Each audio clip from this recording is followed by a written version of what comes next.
what this crisis will do to your money. That's today's episode, and welcome to NOVARISE.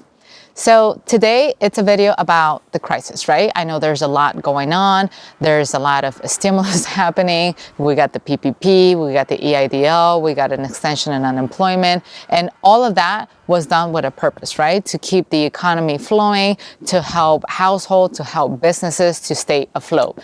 But one thing that everybody seems to ignore is what's going to happen to the value of the dollar. It's a simple economic law. The more supply you have in the market, the less it's going to be worth. So what do you think is going to happen to the value of the dollar? Because as far as I know, the US just keeps printing money left and right. And the more dollar bill we have in circulation, the less it's going to be worth.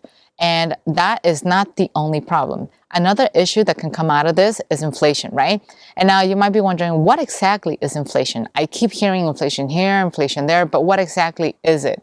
So let's just think back in time and think about our parents or think about our grandparents. I'm sure you've heard the saying go, when I was young, I used to buy this much with this. When I was young, I used to go to the store and get this much in groceries and come back. And that's exactly what it means. You are reducing your purchasing power, so to speak. So let's just put that in an example, a very simple example of you going to the groceries and trying to get some tomatoes. So you have exactly $2, let's say, and pre-crisis, you were able to buy 6 tomatoes with that money. But now, post-crisis, with all the stimulus going on, with all the dollar bills flowing freely in the market, you're going to take the exact $2 and you're going to go back to the same exact supermarket. And guess what? Instead of getting 6 tomatoes, now you're going to get only 3 tomatoes. Now, you might probably be thinking, okay, that's interesting. Okay, the inflation, yada, yada, but what does it have to do with me? This is a real estate investment channel, and it has to do with you a lot.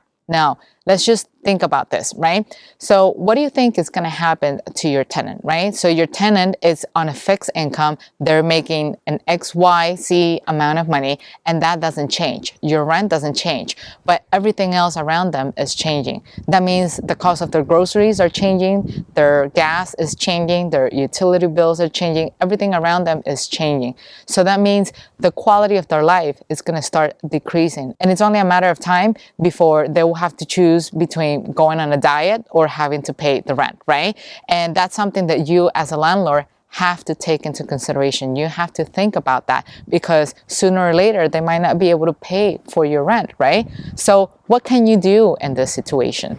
And one simple thing is just to simply give them concession. It's something that actually my landlord decided to do because, as some of you know, I actually rent my New York City apartment and I invest out of state. So my landlord in New York City, what he decided to do is just to simply keep the rent as it is, but then he decided to cover the gas bills. Now I don't have to worry about the gas bill. Yes, the cost is minimal, but it makes a big difference because now you're thinking, wow, my landlord cares about me. My landlord is thinking about me and he wants to make sure that I don't leave because I'm a good tenant. I am paying on time every single month and he wants to keep me there. So that's in essence what you should also consider as well. This is not something about you losing out or your tenants winning in a crisis. Everybody winds up losing. It is up to you and your tenant to figure out a good dynamic where the two of you wind up not losing as much, or as I would like to say, wind up winning because you both will be benefiting from one another. You will continue to collect your rent and your tenant will continue to have a home to live on. And this situation doesn't just impact your tenant, it also impacts you as a human being, as a person. Why? Because your cost of living is also going to go up. Yes, you might be able to collect rent, you might be able to maintain your job, but your utilities, your groceries, everything else is gonna start changing around you as well. So now you might be wondering, okay, so what does that have to do with me? Because as far as I'm concerned, house prices are going down. And yes, that's accurate. There's a possibility that the house prices could start going down, but that doesn't mean that you're gonna go on a spending spree like crazy, because if anything, you want to make that money last so you can go ahead and buy more properties and benefit you in the long run, because you want to buy more properties cheap so that you can go ahead and you can benefit from your investment once the economy starts getting better. And that's pretty much I have for today. Hopefully you find the content valuable, and do not forget to hit the like button while I have you here, and also check out this episode right here that's going to help you complement everything that you just learned in today's video. Take care. Bye-bye.